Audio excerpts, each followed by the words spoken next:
I've said this before, and I will likely say it again and again. Empathy is great and encouraged, to an extent. While we should have compassion for people and what they might be suffering through, it's not your responsibility to do the work that others need to do to develop themselves through adversity. You can be there for support, but quite frankly, nobody can do the work that others need to do for themselves. Unless you're a parent, there is seldom a good reason why we should attempt to save people from themselves or their destructive tendencies. I want to get this video started by sharing a story. I had a vulnerable conversation with a former work superior, and in that conversation, I felt inclined to share with them that I witnessed my brother's suicide. After sharing this very intimate detail, I learned that my work superior's ex-husband committed suicide and left their little girl behind. This isn't something that I willy-nilly share in the workplace. So when I learned about my former superior's ex-husband committing suicide, I instantaneously felt the blessing in our shared vulnerability, and I want to pass that blessing on to you as well. My former superior told me that it was the most selfish thing that a person could do, and that breaking this heavy news to their little girl was one of the most hardest things that she had ever had to do. There's more to that conversation, but out of respect for her privacy, that's all that I will share. I told her that I wholeheartedly agreed that suicide is utterly selfish because I myself saw the lives that my brother affected with his suicide. I saw his siblings, his girlfriend, his family, his mother suffer. One thing that I didn't feel so inclined to share with my former work superior is that although I agreed that suicide is utterly selfish, it was still something that I had considered for myself when I was very young. Life isn't that special. No one's going to starve. There's not going to be an earthquake. There won't be a revolution if I just kill myself. These are thoughts that lingered in my mind once I learned that there was an option to opt out of pain forever. I've dealt with a lot of adversity, some of which felt unbearable. And I remember being like 6, 7, just praying to God that he should please do it for me. Because I felt cursed by my brother's suicide, as if he had taken something that I so desperately wanted to be my own. And as the saying goes, finders keepers, losers weepers. So I was weeping, but I could never do it. I could never do it, and I don't think I will ever be able to with a sound mind. Out of the 8 children my mother conceived, 1 was a miscarriage. Her oldest daughter was murdered in 2020, and one of her sons committed suicide at the age of 17. Just having been related to my mother, those are the probabilities that I am working with. It's almost been a year since my mother passed away. I love my mother, and may she rest in peace, but I will share that my mother will likely be the most complicated love of my life. Ironically, I had made up my mind just 1 month before my mother passed away that I would make this video just outlining the 4 broad categories of depression. And boy, has it been very tough to finish. Clearly, there's going to be a lot left unsaid, but I'm sharing all of this to underscore this. In this video, I will talk about depression because it's something that I know intimately in myself and that I've recognized in others. If my demeanor at one point or another comes off as, quote, judgmental, I hope that what I have shared now will allow you to understand that 1, the discernment that I work hard to practice daily doesn't come from privilege, and 2, that the ability to distinguish between right and wrong, day and night, up and down, is a blessing that I don't take for granted. Don't let other people confuse you with their confusion. And I'd love to be more crude about that, but we will leave it there for now. Life is a gift from God, and only they have the authority to take it away. But mental illness, depression, extreme suffering, and/or addiction can impair judgment. If you or someone you know is struggling, seeking help isn't just encouraged, it's a sacred obligation. Especially if you are a parent, please get help. Losing a loved one to suicide is incredibly difficult. And the fact that my brother's passing has given me the empathy that has ironically kept me alive is a profound paradox that I've wrestled with. Today, through the murkiest of waters, and even though I still struggle because that's life is a struggle, I can honestly say that I think life is beautiful. And most importantly, that it can be very meaningful. I want you to know that I genuinely believe that life is special and that life is impacted by your presence. You matter because you exist. Like I mentioned, this video was a chore to finish, to say the least. I recorded it about 4 months after my mother's passing, but I hope that if you're depressed and watching this video that you can overlook the discrepancies in audio quality so that you can hopefully get something of value from this video. I broke this video into 2 parts. The first part of this video is about defining the 4 broad categories of depression, and the second portion will be about how to analyze our depression through the lens of the Biopsychosocial Model. Hi, guys. This is Jasmine, your fellow experienced depressed gal. I do think that every single depression can be categorized into these 4. One of these 4, I have a feeling there's going to be someone who thinks, you just want a struggle. You just want some kind of a struggle because it's a popular thing. No, considering yourself depressed isn't the most special thing. Depression is part of the human experience, but it shouldn't be chronic. And I think that we're finding ourselves chronically depressed. Males accounted for approximately 80% of suicides, even though they make up about 50% of the population. So clearly, our men are struggling.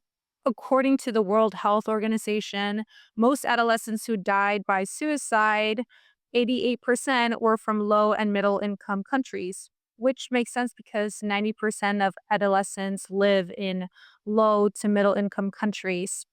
And I know that some people might think this is rude to talk about, but it does cost us money to have a depressed population. The economic burden of major depressive disorder in US adults rose from 236 billion in 2010 to 326 billion in 2018. It costs us money to have a depressed society. I mean, if you don't care about the fact that it costs families, communities, a quality of living, I mean, think about the money we are spending. Workplace costs of depression increased from 48% to 61%. Cases among 18 to 34-year-olds grew from 36.4% to 47.5%. Yet treatment rates remained unchanged, highlighting unmet needs. When I first heard depression categorized into these 4 different types, it really dawned on me that 1, I was experiencing multiple types of depression, and 2, that this is a great starting point for how to address the depression or depressions that you could be experiencing. Sometimes when we can name the circumstance, we can begin to not just analyze it, but work towards a better circumstance. So, what's on the menu for today's video? We're going to start off with a disclaimer. Then I want you guys to take note of a couple of things before we get started with this video. And then finally, we're going to get to the body of the video, which is defining, characterizing, and giving you examples for 4 types of depression. The 4 types of depression we're going to be defining and briefly discussing will be reactive depression, biological depression, intrapsychic depression, and anaclitic depression. I'm going to then define major depressive disorder according to the DSM-5. Next, I'll talk about the link between major depressive disorder and the types of depression. And lastly, we're going to conclude this video, and you're going to share this video with anyone who says they're depressed, and you're going to like and subscribe, and you're going to have a jolly old time. All right, here's the disclaimer. You ready? And it might not be such a big shock. I am not a medical professional. Okay, just someone who's been depressed and still working through some depressions, okay? And what I'm about to share with you in this video may contradict what is written in the Diagnostic and Statistical Manual of Mental Disorders, DSM, which many United States mental health professionals use to diagnose and treat depression. I have no idea what's in the DSM-5. My goal is to provide a view of depression that has helped me, and I believe is a practical way for the average person to analyze their own depression or depressions. Another disclaimer is that what I say may or may not be representative of Dr. James Hollis's work. I was listening to Through the Dark Wood, Finding Meaning in the Second Half of Life, and that was the first time that I heard depression categorized into these 4 different types. Please take a note of the following things. Depression is a normal part of the human experience, but it should not be chronic. That means it should not last. It is possible to experience multiple types of depressions at once. Understanding what type or types of depression that you could be experiencing is key to developing strategies to address those feelings of depression. Depression affects families, it affects communities, it affects businesses, it affects the quality of our lives, and it is affecting entire nations. Later, when we get into the body of this video, I'm going to talk about the different characteristics for each type of depression. But how each type of depression manifests is unique to every single individual and their background. This point that I made is a great segue for introducing the biopsychosocial model, which I recently learned about, and I ended up devoting an entire chapter to it at the end of this video. The biopsychosocial model is used to understand human health and behavior and can help to explain disparities in different health outcomes, even within families, and even of the same condition. I just want to remind you that the chapters and timestamps for this entire video are in the description below. This is a very long video, so you can choose to consume it chapter by chapter, little by little, day by day. Now I'm going to introduce this model for about 3 minutes and then continue with the rest of the video. In the context of depression, instead of attributing depression to just a chemical imbalance, for example, or a personal weakness, this model recognizes depression is a multidimensional condition where aspects of our biology, that is, our neurobiology, nutrition, sleep, substance use, physical health, etc., all come together and interact with aspects of our psychology, like our previous past traumas, our thought patterns, coping skills, personalities, and then those things are compounded on top of our sociology. For example, do we have a support network? What is the culture around us and in our home? Do you have access to healthcare? Do you live in a safe neighborhood? The biopsychosocial model can highlight where your strengths and vulnerabilities lie. That's basically the biopsychosocial model in a nutshell, and it can help to explain why the same setback can affect people differently. Let's take a car crash, for example. Two 17-year-olds get into a car crash. They are both safe. They were not physically harmed in the car crash, but they wrecked their car and lost their means of transportation. What the biopsychosocial model suggests is that how fast these 17-year-olds bounce back from the setback will depend on aspects of their biology, psychology, and sociology. As we will learn later, a car crash is a type of challenge or adversity that can result in a reactive depression, also known as a situational depression. So if one of the 17-year-olds is not getting good sleep, they have self-esteem issues, and they think to themselves, I always mess up, they live in a verbally abusive home, they are also low income, you can clearly understand why this type of setback, like a car crash, can make them feel very depressed. And they might end up walking away from the situation thinking this is depressing. It's also probably going to be likely that they're going to have a harder time bouncing back from it. Now, take another example of the same car crash, but this 17-year-old is getting good sleep, and they don't attribute their mistakes to their identity. Not only that, but they are living with a supportive family, and that supportive family is able to provide a financial safety net to that individual. You can see why that 17-year-old can look at this adverse challenge like a car crash and think to themselves, this is not so bad. Which brings me back to the point that I will reiterate throughout the entire video, and that is how and how long a depression will manifest is unique to each individual. So now we can continue with the video. I'm going to go into further discussion at the end of this video on the biopsychosocial model. So I hope that you will stick around, and if not, come back. So let's get to the body of this video. Let's start with the one that is very common that we most know of, and that is the reactive depression. This is also considered exogenous depression. When you hear exogenous, just think of coming from the outside. So let's define it. A reactive depression is also known as situational depression or exogenous depression. It is a type of depression that arises as a direct response to an external stressful or traumatic event. Here are the characteristics of a reactive depression. There is a clear precipitating or triggering event. The depressive symptoms are linked to a specific life event or stressor. It is temporary in nature. That's one key characteristic of a reactive depression. While it can be severe, reactive depression is often seen as a short-term response that may resolve as the individual adapts or as the situation improves. However, reactive depression can still lead to major depressive disorder. What are examples of a reactive depression? So, you can get a reactive depression from losing a job. There could be a death in the family. You could be going through divorce. There could be a breakup with a romantic partner or a friend. Witnessing a traumatic event could cause a reactive depression. Being rejected can cause a reactive depression. Our loved ones being sick or struggling can cause a reactive depression.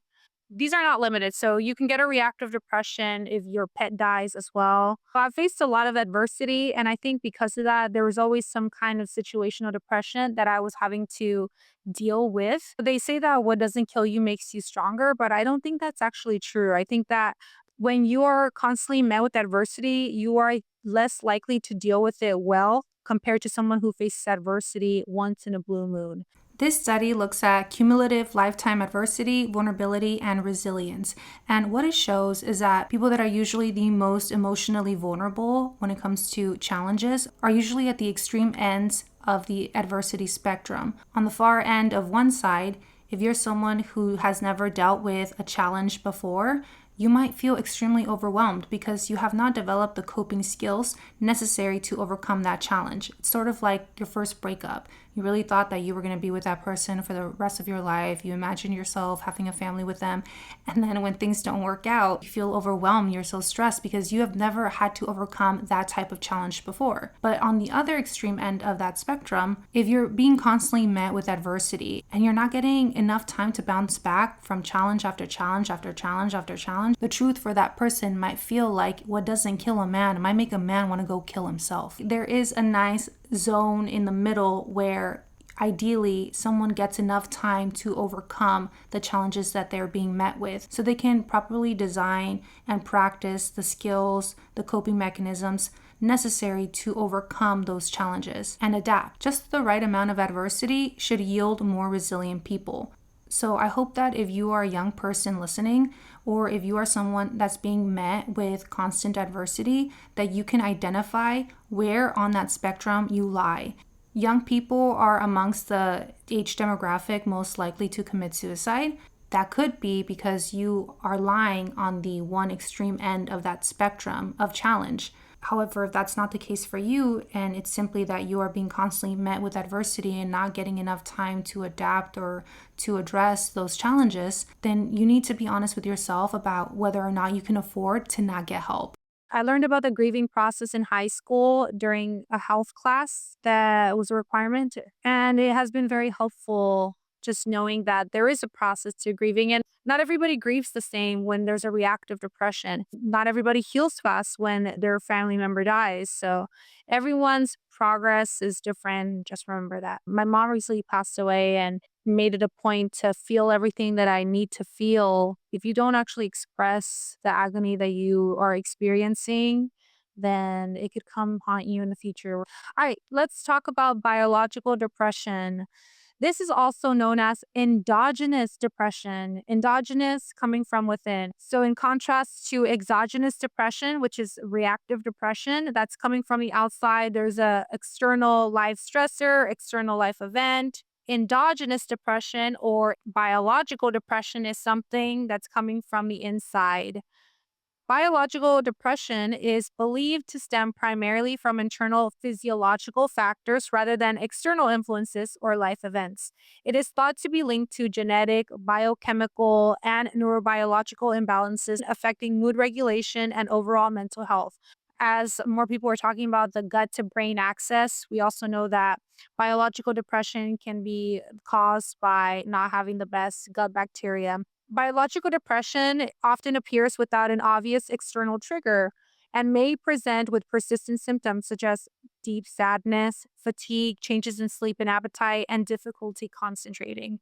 What are the manifestations of a biological depression? But they're not limited to these manifestations: persistent and untriggered sadness, physical symptoms, impaired concentration and cognitive function, loss of interest in activities, feelings of worthlessness or guilt, low energy levels, psychomotor agitation or retardation, suicidal thoughts or behaviors.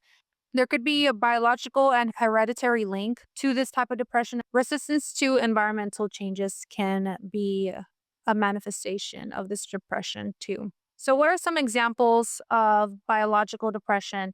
Hormonal changes can lead to a biological depression. I think menstruating women understand this a lot. Every single month, there are certain hormones that drop, and that drop and fluctuation of hormones can perpetuate a biological depression. So, I think that if you're a menstruating woman, you most likely have experienced a biological depression. There could be a chronic physical illness that manifests into a biological depression. You could have a medical condition that manifests into a biological depression. If you are chronically using certain substances, that could leave you with a biological depression. Another example of biological depression is the lack of sunlight. I think it's fair to say that all of us are predisposed to having a biological depression. It doesn't take a lot for the chemistry in our body to change. This is one thing that a lot of people in today's world undermine. I know it's embarrassing to be human. Trust me, I know it's so embarrassing to be human, but you're not above your biology. And when you are constantly putting substances or different types of food, maybe, or drinks, not working with your biology for more or better health, you could be potentially perpetuating a biological depression. I know it's embarrassing. I know you want to be more than human. I know. But at the end of the day, we are biology. I know it's embarrassing. Next, we're going to be talking about a depression that I think a lot of us might experience during our life. It is intrapsychic depression. I think this depression is fairly common, but a lot of us don't recognize it. Intrapsychic depression, also known as systemic disorder or psychodynamic depression, is a chronic form of depression characterized by long term, pervasive low mood and emotional distress. It is associated with deep seated internal psychological conflicts and self perceptions that contribute to ongoing depressive symptoms. So, when we have psychological internal conflicts, we might begin to feel depressed. Let me further explain by sharing examples of what an intrapsychic depression could be caused by.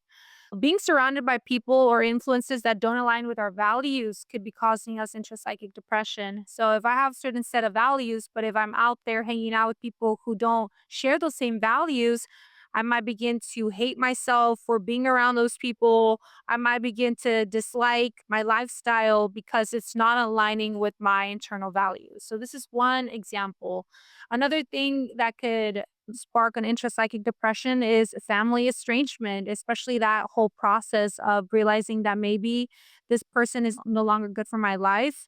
The sense of having to be in a relationship with someone by default just because we are biologically related, but in reality, this person doesn't treat me well. This could spark an intrapsychic depression. Being a bystander to someone else's abuse could spark an intrapsychic depression. If you are watching someone get hurt, but you're not doing something about it, your psyche might begin to protest. Being silent about our own abuse could manifest into an intrapsychic depression. So, say for example, we're being taken advantage of at work, or we're getting physically, emotionally, financially, sexually abused, and you're not speaking up.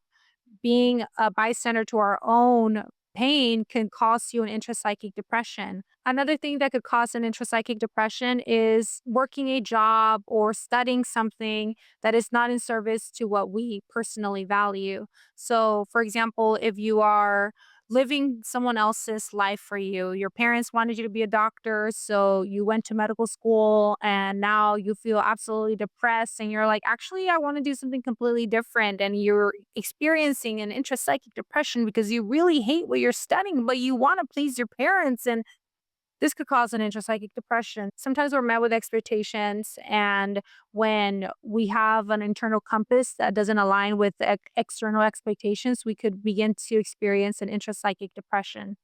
So, what are the manifestations of an intrapsychic depression? These include, but are not limited to, chronic low mood, negative self talk and self criticism, low self esteem, feelings of hopelessness, fatigue and low energy, reduced productivity, difficulty enjoying activities, social withdrawal and isolation, internal conflicts, impaired decision making. There's also a long term impact on relationships. Now, realize that these manifestations can also be part of a reactive depression, a part of a biological depression. So, once again, I would like to remind you that how a depression manifests in you is going to be different than how a depression can manifest in someone else. We're all different people with different backgrounds. And again, you can have multiple types of depression. I want to briefly touch on intrapsychic depression because I think it's fair to say that we're going through the dark ages of psychiatry where some psychiatrists might not necessarily understand these different types of depression and might be treating you for a biological depression when maybe the best thing is a change in environment and or a change in behavior, and that is the hardest pill to swallow. Pun very well intended. I am not against using medication as a tool, but I think that sometimes we need to have an appointment with ourselves. We ask ourselves, what kind of depression am I having? And is medication the best route for this type of depression? So, when I talk about the dark age of medicine, especially here in the United States, this is what I mean. Our healthcare system is often driven more by profit than true healing. Instead of addressing root causes, we tend to treat symptoms. Things like nutrition, lifestyle changes, or holistic care are often undervalued or ignored. Meanwhile, pharmaceutical lobbying pushes medications, which leads to overprescription. Chronic diseases are mismanaged, and a lot of people are still lacking access to healthcare. And to top it off, some of these doctors are not even in a good headspace themselves. Like, wait, I'm sick in the head, and you're also sick in the head. I'm gonna go pray. Lord help us. I also want to briefly acknowledge something. Depending on your biopsychosocial profile and the symptoms and severity of your depression, a psychiatrist may sometimes deem medication an appropriate step to help you engage with the challenges you are facing. Regardless of whether the depression is exogenous, intrapsychic, or anaclitic, a psychiatrist may think that medication can provide the type of push someone needs to effectively move someone towards more favorable environments or circumstances. I don't want anybody to walk away from this video feeling guilty for utilizing medication to address a depression, even if that depression or depressions are not biological. We might as well continue this pause to talk about what it means to make the attempt to use medication in a more mindful way. First, reflect on why you're taking it. Do this on your own, but also do it with your doctor. Sometimes we're prescribed medication as a short term bridge, other times as part of a long term plan, but it's important to know your why. And if you're in the workplace, consider asking if a letter of accommodation could support you while you're navigating treatment. Your doctor can write more than just a prescription. Just saying. Now, one big caution about medication: make the best attempt to avoid complacency. On the path to better mental health, we often have to temporarily tolerate difficult people or situations. But don't let medication trick you into adapting to harmful environments or people that you'd otherwise recognize as unhealthy. I love the way that Dr. James Hollis puts it when he says that anxiety is developmental. It's supposed to push us into a new place. Strategize your way out. While you're on medication, and if and when you have periods of stability, do your best to build habits and practice tools that will help you rely less on pharmaceuticals over time. And that leads us into emotional dependence. Medication can sometimes become more than just a chemical effect. It can also turn into a source of comfort, security, and stability. And while that's understandable, it can also create resistance to therapy, lifestyle changes, or other coping strategies. Sometimes it can even fuel anxiety about what happens if you miss a dose or if there's a national shortage. That's why awareness is very helpful here. Let's try to think of medication as a bridge and not necessarily as a end all be all or a destination. I know some people will be comfortable with the idea of using medication for the rest of their lives, and that's okay. I'm not here to judge. But what I am saying is if you're someone who understands that it's your environment that is very difficult, or if it's certain relationships or certain difficult situations, knowing that medication is there to bridge you into a better place is going to be fundamental for your overall healing and getting you to a place where you don't necessarily have to rely on medication. Absolute safety never really exists. We're never truly safe. We can die at any moment, but our minds shouldn't be on constant high alert. If your mind is on constant high alert, it's probably because the environment or the people you're around are not meant for you. So I'll just reiterate this point, and that is that medication can be a tool to help you into better environments, to help you build better tools, to help you build better behaviors and stronger relationships. And finally, plan ahead. If you're on medication to help you address an intrapsychic depression, a reactive depression, or an anaclitic depression, just know that stopping suddenly can bring up withdrawal symptoms, which might mirror biological depression. That's why it's important to plan with your medical provider for a neurochemical transition, a period where your brain and body adjust to functioning without that drug's support. If, for example, you're experiencing an intrapsychic depression because you're working full time and you don't necessarily find the most meaning in that type of work that you're doing from 9 to 5, in my experience, setting at least 30 minutes every single day to devote to something that is your calling or something that you consider your vocation might help to alleviate the symptoms of intrapsychic depression.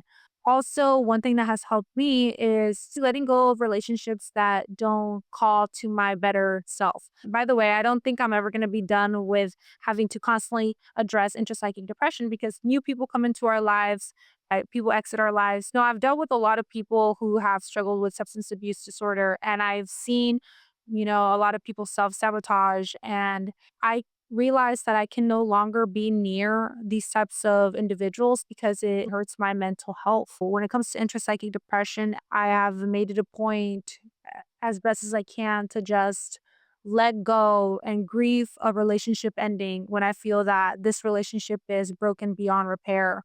And this is very hard. The last depression that I'm going to be talking about is anaclitic depression. It's not the most common. It is known as infant depression, and it can manifest in adults too. Anaclitic depression is a type of depression that is due to radical isolation. Anaclitic depression is a form of depression observed primarily in infants and young children, typically resulting from prolonged separation from their primary caregiver or the sudden loss of emotional and physical connection with them. Sigmund Freud was an Austrian neurologist and founder of psychoanalysis. He is a very controversial figure in psychology. Nevertheless, he first introduced the concept of anaclitic relationships. In Freud's theory of object relations, anaclitic needs refer to those tied to dependency on others for love and support. So you can imagine that anaclitic depression comes up when those relationships or ties are cut or when they are absent. The word anaclitic means leaning upon or dependent on.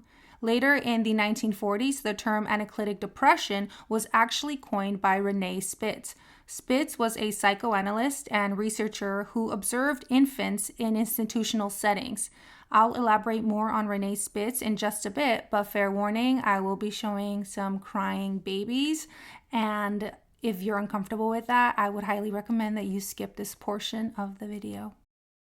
This condition can manifest through symptoms such as withdrawal, apathy, weight loss, sleep disturbances, and developmental delays. It can cause motor retardation and proclivity to illness, but this is especially the case if there was severe neglect. The symptoms of this form of depression can be mirrored in adults who lack nurturing social connections and went through a similar emotional deprivation seen in infants. So, what are some examples of anaclitic depression? People who experience prolonged solitary confinement can experience anaclitic depression. Long term hospitalization can also cause anaclitic depression. People who experience maternal deprivation or disturbed emotional attachment in early childhood development can experience anaclitic depression.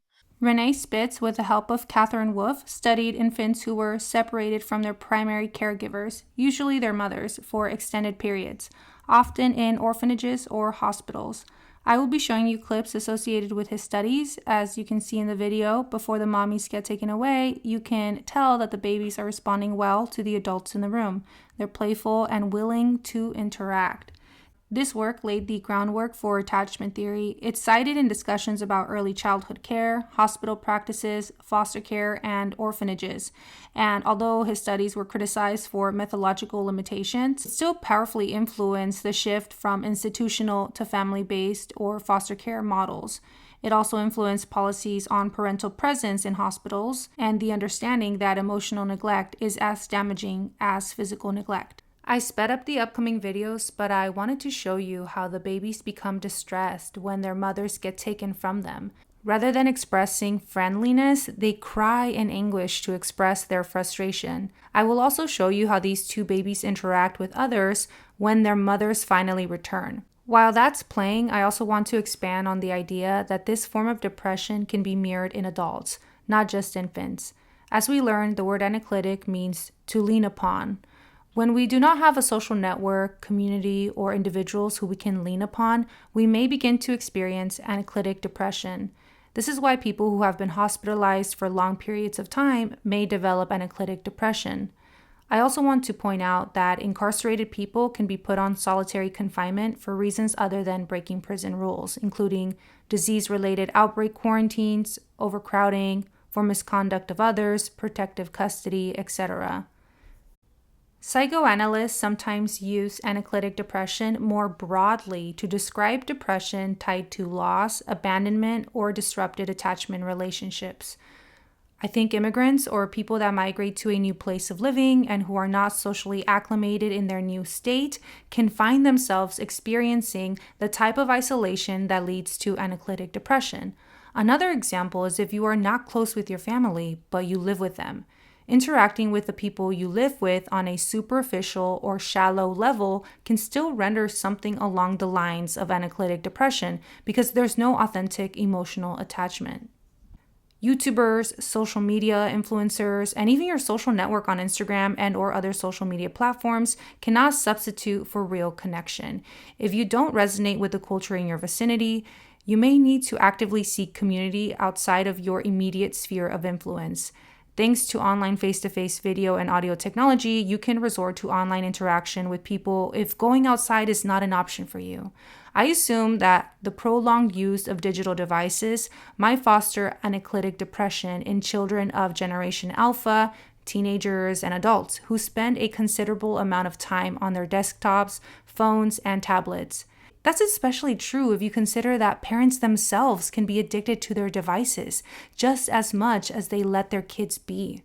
If this description sounds like you and you are experiencing depression because there's nobody around you that you are emotionally dependent on, it could mean that it's time to make the effort to find communities or people you resonate with.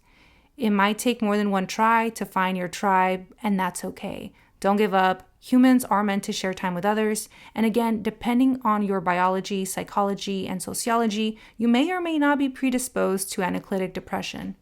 So, what are the manifestations? Apathy and emotional numbness. There can be a physical and developmental impact, but not always.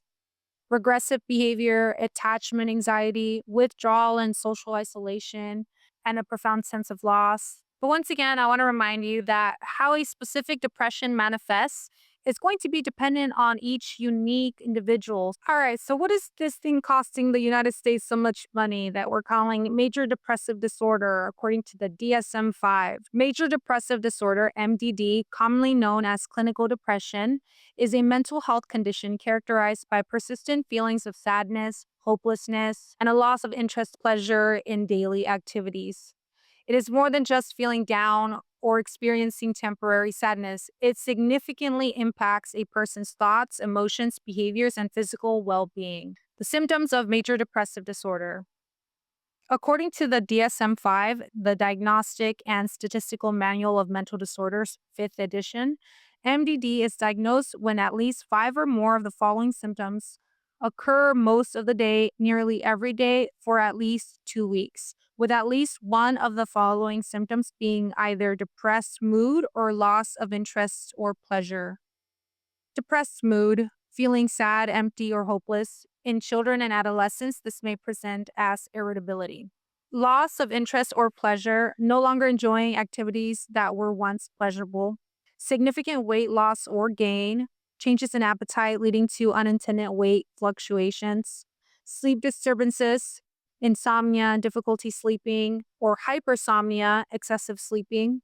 Fatigue or loss of energy, feeling exhausted or sluggish, even without physical exertion. Psychomotor agitation or retardation, noticeable relentlessness or slowed speech and movement. Feelings of worthlessness or excessive guilt, unwarranted self blame or guilt. Difficulty concentrating, trouble focusing, making decisions, or remembering things. Recurrent thoughts of death or suicide. Persistent thoughts about dying, suicidal ideation, or suicide attempts. Each type of depression, though originating from different causes like reactive, anaclitic, biological, and intrapsychic, can contribute to the prolonged symptoms of sadness, hopelessness, lack of motivation, and impaired functioning that define MDD. The key factors include persistence. Symptoms persist for an extended period of time, usually more than 2 weeks. Severity. The depression significantly impacts daily functioning and interaction. Different types of depression can overlap. For instance, someone with a biologically induced depression, like PCOS induced depression, may also be experiencing a depression due to a traumatic event, which is a reactive depression. All of these 4 types of depression can lead to major depressive disorder, but they don't always lead to MDD. The fact is that we all face adversity at one point in our lives. And if you haven't been met with adversity, keep living. Most people will experience depression at one point in their life, even if it's temporary. Depression is a part of the human experience, but it should not be chronic. That means it should not last. It's my hope that we grapple with what needs to be grappled with for the sake of the health of our societies and our children. I know there's going to be someone out there thinking that this video is for softies, or maybe someone's going to be like, ugh, you just want to struggle. But no, we can't have a serious national defense system if we have a depressed society and people who are not even willing to fight for themselves. I'm not pro self victimization, but the fact is that there are people that might be watching this video who have been victimized in the past. So, for those of you who have faced abuse and have been victimized, have gone through traumatic events, I hope that this video will be a step in the right direction to taking back your power. Not so fast. Hi again. This is a supplementary chapter on analyzing our depression using the biopsychosocial model as a reference.